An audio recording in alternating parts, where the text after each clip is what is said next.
The biblical beast that can only be defeated by God remains one of the greatest mysteries and one of the most frightening facts we find in the Bible.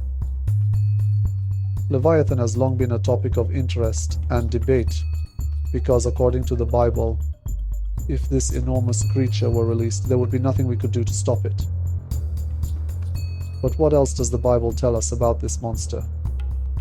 If we can't do anything against it, who will defeat Leviathan?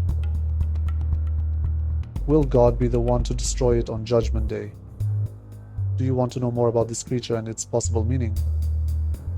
Then this video is for you. Sit back and don't miss a moment of this revealing journey, where at the end I will show you real recordings so you can judge for yourself.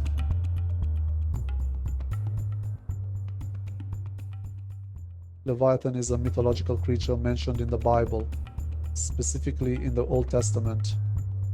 It is described as a huge sea monster that symbolizes chaos and destruction of the entire world.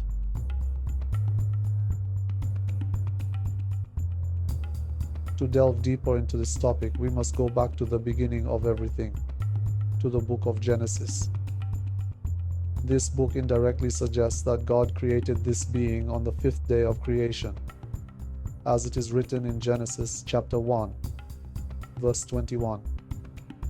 And God created the great sea creatures and every living creature that moves, which the waters brought forth according to their kinds, and every winged bird according to its kind. And God saw that it was good. This verse contains an invitation to delve deeper into the text, where it is mentioned that Leviathan is hidden and asleep in the water. This is what the book of Job, chapter 3, verses 7 and 8 says: those who are ready to awaken Leviathan.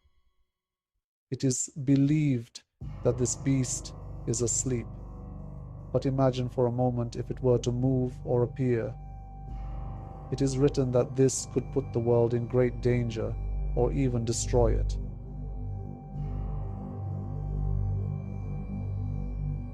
Leviathan is related to the future and the end of time, but also to the beginning.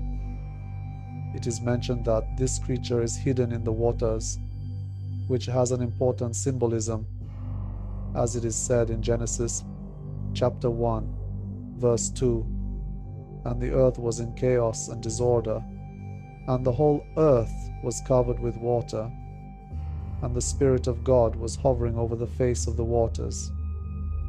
The fact that Leviathan is hidden in the water tells us not only of its presence at the end of time, but also from the beginning. Before we continue, did you know that the Bible tells us that in the beginning there were two Leviathans, but one of them was destroyed? Psalm 74, verses 13 and 14 says that when God divided the sea with his power, he defeated sea creatures, and among them the Leviathan, crushing their heads and giving them as food to the beasts of the desert. Note how the heads of the Leviathan are mentioned, which indicates that it was a type of animal with multiple heads. Leviathan is undoubtedly one of the most fascinating and mysterious figures in mythology, with origins that are lost in antiquity and whose meaning varies depending on the context and perspective. Leviathan invites us to reflect on the role of God, man, and nature in the world, as well as on the boundaries between good and evil, order and chaos, reality and fantasy.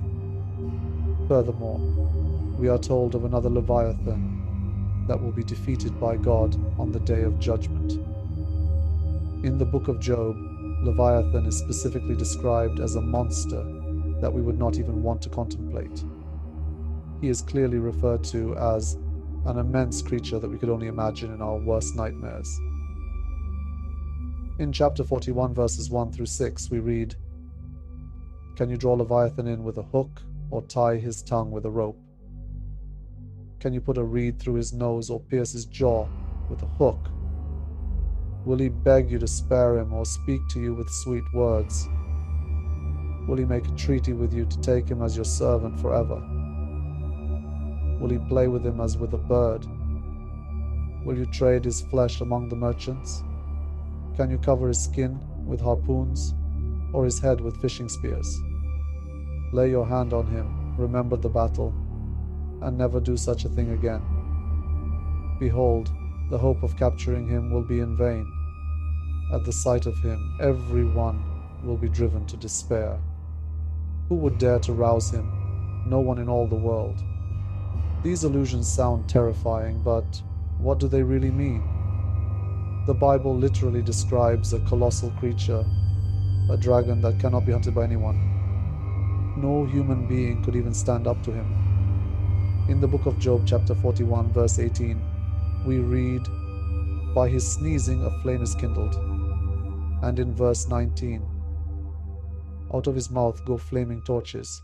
Smoke goes out of his nostrils as from a seething pot, and flames come out of his mouth. There is nothing on earth comparable to him. He was made to feel no fear, and he stands up to even the most arrogant, being the king of all beasts." If you want to know more about this description, we recommend that you read chapter 41 of the book of Job. So, according to these writings, we already know that we could not even look at Leviathan because we would faint with fear.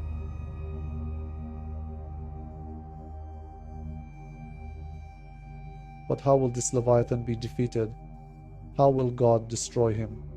Yeah?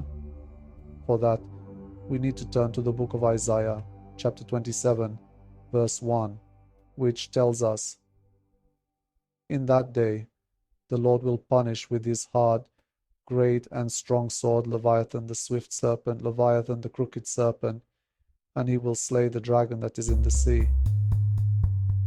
This leads us to ask, does God have a sword? The answer is yes.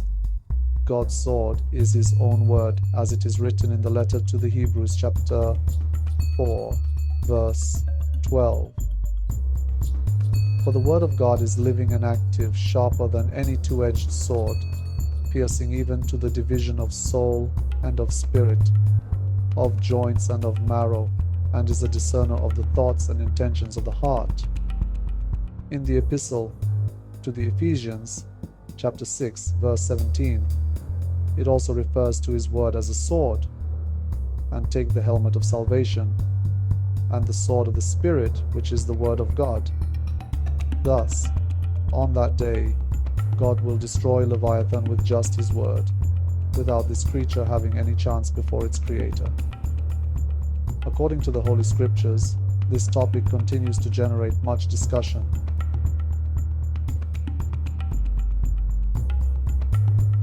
An example of this is the case of Julia, a loud sound coming from Antarctica, recorded on March 1st, 1999. According to NOAA, the United States National Oceanic and Atmospheric Administration. Although its origin is unknown, it is speculated that it was caused by a giant iceberg that broke off and fell into the sea. Below, I will let you listen to this peculiar sound. Leave your opinion in the comments, and I recommend using headphones.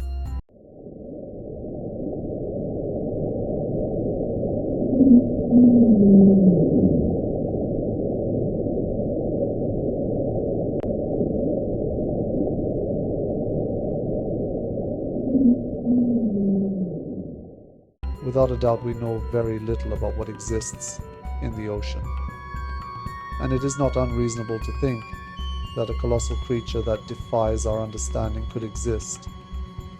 Another frightening case is the sound nicknamed Train, recorded on March 5th, 1997, by the Ion monitoring system, also according to NOAA. This sound possibly came from a large mountain of ice in contact with the seabed in the Ross Sea, Antarctica. It does a sound similar to that of a train. Listen.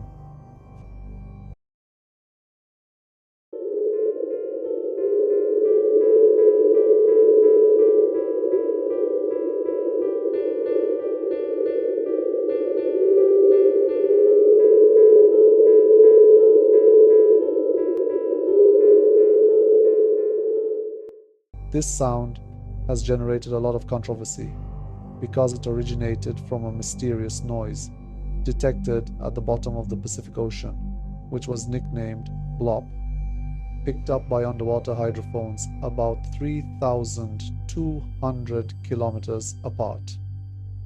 Several instances of this sound have been recorded, and it was unlike anything anyone had heard before.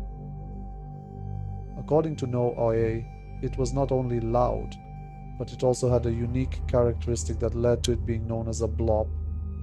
It was speculated that this sound was the result of an ice quake, an iceberg breaking off an Antarctic glacier. I'll let you hear this peculiar sound. Let me know what you think in the comments. There are many other records, but as a final example, we have the sound nicknamed slowdown, deceleration, recorded on May 19th, 1997. It received this name because the frequency of the sound slowly decreases over the course of approximately 7 minutes. According to NOAA, this noise is caused by the movement of ice on the Antarctic seabed. Listen below.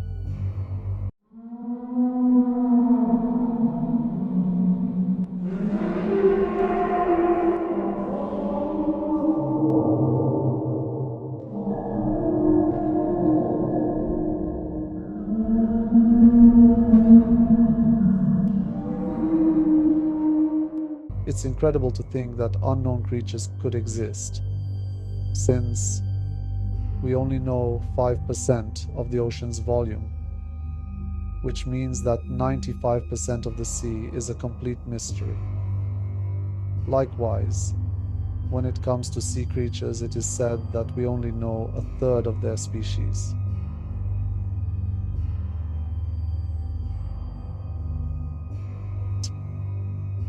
What is clear is that God will defeat Leviathan at the end of time. As mentioned at the beginning, this topic continues to be the subject of conversation and debate among many people. And you, what do you think about all this? If you like this video, imagine what else we can explore. Each story we share is a new opportunity to unravel mysteries, change our perception of the world, and advance in our journey. Don't miss out. Subscribe to the channel now so you don't miss any of our videos. Your like on this video is very important to us, as it helps us reach more people with these powerful messages. Leave your thoughts in the comments below and share this video with friends and family so they can learn more about these extraordinary stories. Together, we will continue our journey in search of wisdom and inspiration. See you in the next video. May God bless you.